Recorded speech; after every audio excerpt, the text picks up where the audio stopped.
Touché mais pas coulé, Jannik Sinner s'impose dans la difficulté face à Tommy Paul. On va en parler dans cette vidéo. On va évidemment parler de la purge entre Carlos Alcaraz et Lorenzo Musetti. Les mots sont durs, mais les mots ont un sens. Il faut bien les utiliser et je vous assure que c'était pas le match de l'année.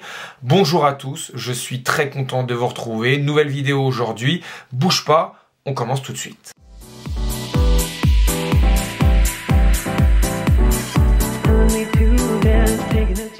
Avant de commencer cette vidéo, vraiment je voulais vous remercier parce que plus de 5000 vues sur ma vidéo d'hier. Franchement énorme, le retour de Jannik Sinner fait parler. On a des haters, on a des fans, bref ça attire, c'est clivant. J'en profite pour vous le dire au début de cette vidéo, vous êtes beaucoup à regarder les vidéos, à ne pas vous abonner. Regardez bien, on approche des 3000, 2900 et des brouettes. On est tout proche, juste avant Roland Garros. Alors ça coûte rien. Un petit clic sur s'abonner et nous on peut commencer la vidéo dès maintenant. Alors, Sinner face à Tommy Paul. Début de match très étrange, on va en parler après avec les palettes comme d'habitude. 6-1 Tommy Paul et puis ensuite le réveil 6-0, 6-3. Un match qui n'aura pas duré si longtemps, il me semble une petite heure et demie, un truc comme ça. Très particulier. On a vu Jannik Sinner peut-être blessé à la fin, en tout cas des gènes. Ce qui semble logique après 3 mois de compétition avec cette intensité-là. On va tout de suite rentrer dans le vif du sujet.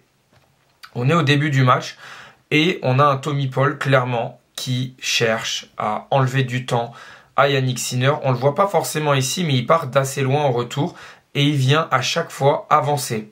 Il vient à chaque fois avancer au retour pour enlever du temps à l'italien, ça marche super bien. Regardez bien la navette qui vient de se taper. Il est ici, il va envoyer un retour dans la diagonale, juste là. Au moment où Jannik Sinner va venir jouer sa glissade, Tommy Paul aura tourné autour de son coup droit pour envoyer une première flèche dans le contre-pied. On sent tout de suite les intentions de Tommy Paul qui sont de tenir sa ligne de fond de court. Là, c'est le premier décalage coup droit, il me semble, du match qu'il va faire. Mais dans ce premier set, son plan de jeu est très clair. Tenir l'échange proche de sa ligne, tenir la diagonale revers. Il a une force, c'est que lui, il est capable de prendre la balle ton au revers. Il est capable techniquement de jouer des balles rectilignes. Il n'a pas du tout les mêmes prises de raquette qu'un Casper Ruud, par exemple, qui est beaucoup plus en difficulté dans ce domaine-là. Donc, il se dit, bah moi, je vais coller ma ligne, je vais accepter le duel face à Jannik Sinner et je vais le contrer. Et je vais le tenir et je vais le contrer. Et ça marche super bien. On est sur première balle de break pour Tommy Paul et regardez bien où sont placés ses pieds. Il vient constamment prendre la balle phase montante en revers. Et ça, c'est impressionnant. C'est notamment une de ses caractéristiques qui dérange énormément Carlos Alcaraz. On sait que le match-up Tommy Paul-Carlos Alcaraz est un match-up très compliqué pour l'Espagnol. Et j'ai trouvé dans ce premier set clairement qu'il exploitait à merveille cette filière-là. Il était très dominant dans la diagonale revers, poussant Jannik Sinner, lui, pour une fois, à faire des longues lignes contre le cours du jeu. Là, on sent qu'à ce moment-là, dans la diagonale revers, où Tommy Paul le décentre un petit peu et va le sortir du terrain. J'ai pas l'image exacte, mais on le voit. Jannik Sinner sort. Il s'oblige à faire un revers longue ligne qui est joué complètement à l'envers, puisqu'à ce moment-là, la vitesse de Tommy Paul, qui est un des joueurs les plus rapides du circuit, très clairement, très véloce lui aussi, va venir couper la trajectoire et jouer dans l'espace libre. C'est fait à merveille, c'est très bien réfléchi, c'est très bien pensé, il n'y a rien qui n'est laissé au hasard, je vous l'assure, puisque Jannik Sinner, dans ce début de set, c'est lui à chaque fois qui court, en tout cas, c'est lui qui joue en premier en longue ligne et c'est lui qui court derrière la balle. Alors, à ce moment-là, Tommy Paul va jouer dans le filet, mais ce schéma-là, on va le retrouver tout au long du match, notamment, encore une fois, ici, où Tommy Paul s'appuie avec tout son corps, tout le poids du corps dans la balle. Il vient, encore une fois, jouer dans la diagonale. C'est fait à merveille. On le voit, hein, il ne décroche pas, il est 1 mètre derrière sa ligne, et surtout, il prend la balle phase montante. Qu'est-ce qui se passe? Eh ben, on a un Jannik Sinner qui est acculé, il joue sur l'arrière, et forcément, eh ben, il cède du terrain par rapport à son adversaire qui lui, allez, sincèrement, franchement pas très loin. Et Jannik Sinner recule et va jouer ce revers dans le filet, offrant le premier break à Tommy Paul. C'est très bien manœuvré, c'est très bien joué dans ce début de match. Et je pense que s'il avait gardé cette tactique tout au long de la partie, on aurait eu, avec des 6 c'est très compliqué, mais un match bien plus accroché. On continue, on est sur les mêmes schémas. Encore une fois, j'ai envie d'insister parce que c'est ce qui pour moi a été déterminant. On a un Jannik Sinner, pareil, qui est coincé dans la diagonale revers, qui encore une fois, je suis désolé, dans cette position, c'est pas le moment de venir chercher un long ligne. À ce moment-là, il faut venir se protéger avec une grande diagonale ici pour optimiser tout l'espace du terrain et se protéger. Non, Jannik Sinner va venir, comme je l'ai montré ici, jouer longue ligne. Et qu'est-ce qui va se passer cette fois? Il va la prendre, sa punition, puisqu'on l'a dit tout à l'heure, dans un même schéma, Tommy Paul ne va pas se rater deux fois, il va venir jouer dans l'espace libre et recoller à 30A. Si vous avez vu, c'est exactement le même point qu'ici, sauf que là, Tommy Paul avait joué dans le filet. Et cette fois, il ne se trompe pas.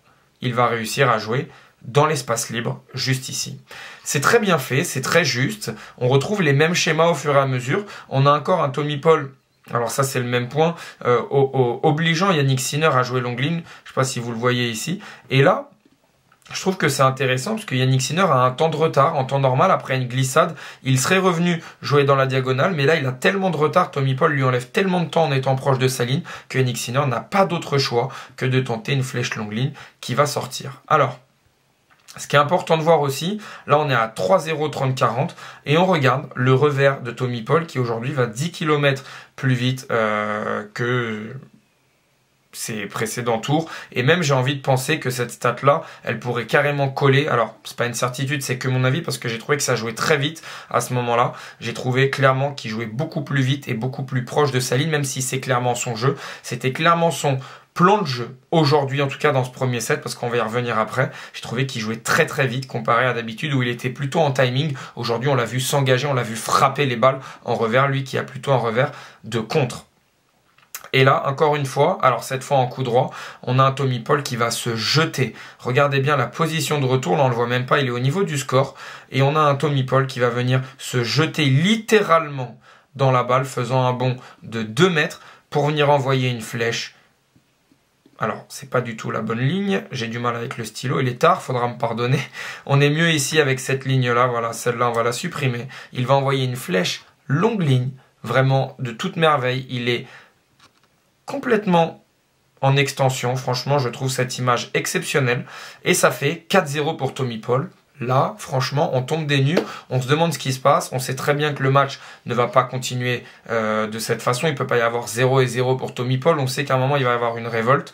Et puis, cette révolte, elle arrive directement au début du deuxième set. Il sait que Sinner, c'est un nouveau match qui commence. Son premier jeu, il l'attaque pied au plancher. Très clair, c'est lui le patron, il s'encourage, il regarde son camp. Et là, son clan, son camp, peu importe. Et là, Jannik Sinner, prêt, très clairement, tout de suite, retour très profond, obligeant Tommy Paul à reculer au moment de sa première frappe. On a un Jannik Sinner, là, qui va très bien glisser. On l'a vu un petit peu comme hier. Vous allez voir ce point si vous avez vu la vidéo. Il fait une première glissade ici, à gauche. Il va ensuite glisser à droite. Et qu'est-ce qui va se passer? En glissant vers... Hop, juste ici, j'ai l'image. En glissant, hop, toujours en essayant de céder le moins de terrain possible, soit en restant sur la même ligne, soit en allant prendre la balle plus tôt, il décide d'enlever du temps à son adversaire. Et ce qui va se passer, c'est que derrière, comme hier, on l'a eu exactement la même position, Jannik Sinner peut poser ses appuis en ligne et envoyer sa flèche juste dans cette direction, dans le contre-pied. Ce qui m'intéresse vraiment, c'est qu'on retrouve beaucoup de schémas préférentiels chez les joueurs. Et ce schéma chez Jannik Sinner, on l'a retrouvé hier dans une même palette face à Casper Ruud, où il fait une glissade revers, il fait une glissade coup droit sans céder de terrain. Vous le verrez quasiment jamais reculer pour faire ses glissades. Il va toujours les faire sur la même ligne pour enlever du temps à son adversaire et se permettre sur la frappe d'après de venir couper les trajectoires et de regagner un petit peu de terrain. Moi, je trouve ça franchement exceptionnel. C'est très bien fait, c'est très juste tactiquement, mais c'est surtout très bien fait techniquement. On le sent. C'est très appliqué, il n'y a rien qui est forcé. Et voilà pour moi ce qui a été la bascule de cette partie. On est sur un Tommy Paul qui a beaucoup plus tourné autour de son revers pour faire des coups droits. Et ça, pour moi, c'est quelque chose que j'ai pas compris parce qu'il tenait très bien cette diagonale revers. Il tenait très bien Yannick Sinner avec son revers à plat et son revers de contre. Il arrivait justement à ne pas céder du terrain. Et là, on le voit, il est en train de reculer. Sauf qu'au tennis, quand on recule autant pour faire des décalages coups droits, soit on s'appelle Carlos Alcaraz ou Rafael Nadal et on envoie énormément de volume. On va le voir après avec les palettes de Carlos Alcaraz. Soit, en fait, on décale en coup droit sans intention de jeu, et ce qui se passe, c'est qu'on se fait punir directement derrière par son adversaire parce que on ouvre beaucoup trop l'angle pour le long ligne et sans forcer, Yannick Sinner ne va pas se faire prier et va rentrer. Il faut comprendre qu'au début du match, cette position, elle n'existait pas pour Tommy Paul. Il prenait toutes les balles en revers à cet endroit-là, en faisant son revers, il enlevait du temps ici, il avait moins de distance à couvrir par rapport aux longues lignes et il tenait très bien la diagonale. C'est lui qui dominait, c'est lui qui était le plus proche de sa ligne et là on le voit tel un rapace, Yannick Sinner est prêt à bondir, il sait que ça va arriver ici et on l'a vu ici, tac, ça fait longue ligne gagnant. Voilà comment les choses peuvent changer. En tout cas, moi j'ai trouvé que ça a été vraiment quelque chose d'hyper important dans la façon dont le match s'est inversé. Tommy Paul n'était plus du tout sur les mêmes schémas de jeu et autant de décalage coup droit pour faire aussi peu de différence, c'est quelque chose, moi, qui me dérange puisqu'un décalage coup droit, c'est marqué, c'est ancré, c'est fait pour déranger l'adversaire, pour agresser l'adversaire, chose qu'il ne faisait pas dans cette deuxième manche. On arrive dans ce troisième set. Ici, Yannick Sinner va envoyer un missile longue ligne à 160 km/h et on sent que ça devient dur pour Tommy Paul qui vient d'encaisser 7 jeux de suite. 7 jeux de suite, regardez bien, il sert des deuxièmes balles à 141 km/h, c'est très très peu. Il y a un Yannick Sinner, lui aussi qu'on sent diminuer, mais un Tommy Paul touché. Très clairement touché, 1h10 de jeu seulement, mais une grosse intensité du fond de cours. Ce premier set, clairement, aura laissé des traces parce que coller autant sa ligne, j'ai pas pu vous montrer tous les schémas, mais il y a des moments où il défend en avançant, il refuse de céder du terrain, ça prend une énergie folle. Et on a aussi un Yannick Sinner, diminué, qui se touche encore l'arrière de la cuisse. Ça pose question, touché mais pas coulé. Victorieux aujourd'hui, on va voir les derniers points de Yannick Sinner parce que il a dû faire face à cette blessure dans cette partie. Tommy Paul lui était diminué. Heureusement pour l'Italien, il y a ce point-là que je trouve très intéressant à 5-3 30A. On a un très gros point où Yannick Sinner domine et puis Tommy Paul s'arrache, il finit dans les bâches. Il y a une balle assez haute. Normalement, on se met en dessous, on envoie un smash. Et là, j'ai trouvé hyper intéressant le choix de Yannick Sinner. Très lucide à ce moment-là du match, diminué. Très lucide, 5-3 30A. Il va venir faire un petit court croisé tranquillement parce que son adversaire est tellement loin qu'il va avoir énormément de mal à venir chercher la balle. Et c'est très bien joué tactiquement. Bref, la balle de match, vous me voyez venir, regardez bien. Encore une fois, Tommy Paul fait un décalage coup droit, sauf qu'en manque d'énergie, décaler en coup droit, c'est très compliqué. Il va finir par une faute directe ici, il me semble, et ça fait 1-6, 6-0, 6-3 pour Yannick Sinner. Bref, beaucoup de choses à dire. Certes, c'était un Yannick Sinner moins fort qu'hier, mais le niveau qu'a affiché Yannick Sinner hier face à Casper Ruud, c'est impossible de le répéter une multitude de fois. C'est des matchs qui arrivent parfois une poignée de fois dans une carrière. Aujourd'hui, ce que j'ai aimé, c'est qu'il a su rebondir, c'est qu'il a su réagir alors qu'il était clairement en difficulté. Pour moi, très sincèrement, si Tommy Paul garde son plan de jeu du premier set, ça peut faire un tout autre match. Mais j'ai pas compris. Il a changé, il ne s'est pas fait confiance. Peut-être que c'était trop dur physiquement. Peut-être qu'il ne se sentait pas. En tout cas, Yannick Sinner, lui, en a remis une couche. Il a joué plus vite, il a été plus incisif. Ça, il faut le dire. Il a aussi mieux servi, mieux relancé. Il a plus varié les zones. En tout cas, c'est rassurant, je trouve, de le voir perdre un set et de tout de suite être dans la réaction.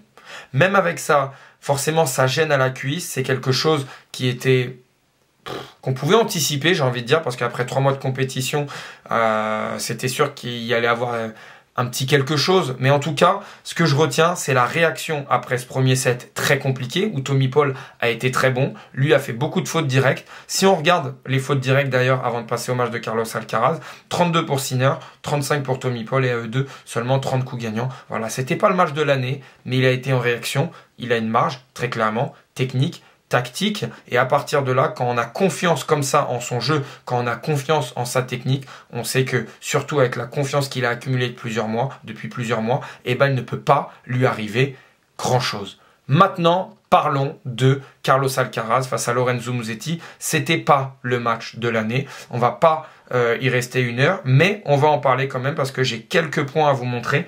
Déjà, très simple, on va faire 2 parallèles. Carlos Alcaraz a clairement utilisé la même tactique que Jannik Sinner hier face à Casper Ruud. Dès le retour, que ce soit dans le terrain comme sur ce premier jeu ou loin derrière sa ligne dans d'autres jeux, il va clairement orienter le jeu directement sur le revers de Lorenzo Musetti. À partir de là, l'Italien est en galère. Il est en galère, il ne peut rien faire. Et Jannik Sinner et Carlos Alcaraz peut tourner autour de son coup droit et pilonner, envoyer des gros lifts sur le revers de Musetti qui ne va pas pouvoir tenir très clairement. Deuxième parallèle, ce match m'a fait penser au Rafael Nadal, Roger Federer il y a quelques années. J'ai pas l'année exacte, je dirais 2017 comme ça de tête, mais je dis peut-être une énorme bêtise où il y avait énormément de vent. C'était le cas aujourd'hui à Rome, beaucoup de vent, des conditions de jeu très compliquées et on sait que pour un revers à une main dans ces conditions-là, c'est très compliqué, surtout face à la frappe de Carlos Alcaraz et le lift de Carlos Alcaraz. Break d'entrée pour Carlos Alcaraz, on a un Musetti, lui, qui décide de reculer et de relancer de très loin, très bien. Il pousse Carlos Alcaraz à la faute avec beaucoup de volume. J'ai trouvé que Carlos Alcaraz, dans ce début de match, beaucoup de déchets, beaucoup d'erreurs. Il avait du mal à absorber la balle, il faisait des fautes un peu grossières. On se retrouve avec 2 balles de débreak tout de suite pour Musetti et un mini tournant. Musetti qui va bazarder cette première balle de break en faisant un coup droit ici. Je trouve ça dommage, très clairement, il y avait moyen de revenir tout de suite à un partout et de se lancer dans son match. Et à côté de ça, il va être mené 2-0 d'entrée et puis très vite il va être mené 4-1 parce que Carlos Alcaraz va réussir à mettre beaucoup de volume dans ses frappes pour pousser Musetti à prendre des gros risques, à faire des grosses fautes. C'est très compliqué, on le voit après ce revers, il s'ouvre complètement le terrain. Musetti est dans le couloir, Carlos Alcaraz a tout son temps pour poser ses appuis et envoyer une frappe de l'autre côté sans forcer, il n'y a pas besoin de forcer, il va venir monter à contre-temps et déposer la volée. C'est très juste sans forcer. Voilà, sans forcer, il est là, il installe son jeu, il installe ses appuis, il installe ses trajectoires de balle. Dès le retour, dès le service, on sent que le plan est très clair. On continue avec Carlos Alcaraz ici, qui dès ce début de deuxième set va connaître un trou d'air, comme il en connaît beaucoup trop dans ses matchs. Ce revers va sortir, ça va offrir le break à Musetti. Musetti qui lui aussi va offrir le break à Carlos Alcaraz. Donc on est vraiment en train de se rendre clairement des cadeaux. Vous allez voir après les stats, c'est très compliqué. Si vous voyez ce point, on est un petit peu sur le même style de point que celui que je viens de vous montrer. On a Carlos Alcaraz qui joue très long sur le revers de Musetti. Musetti qui est en galère. Carlos Alcaraz qui pose encore une fois ses appuis pour jouer de l'autre côté. Musetti va arriver sur la balle cette fois, mais jouer complètement en déséquilibre et envoyer la balle en dehors des limites du terrain. Voilà, très clairement, on est sur un match avec des conditions compliquées où Carlos Alcaraz fait le strict minimum, j'ai envie de dire, il a une telle marge sur cette surface par rapport aux autres joueurs avec sa lourdeur de frappe, avec sa technique en coup droit qui lui permet de toucher toutes les zones. Certes, ça part de la préparation, mais il arrive très bien à masquer, je trouve aussi. Il y a eu peu d'amortis, notamment dans ces conditions, ça aurait pu être très utile. On a un Musetti ici qui mène pourtant 4-3 dans cette deuxième manche, qui va se bazarder un peu dans ce premier point, par exemple, qui a un coup droit facile qui va l'envoyer dans le filet.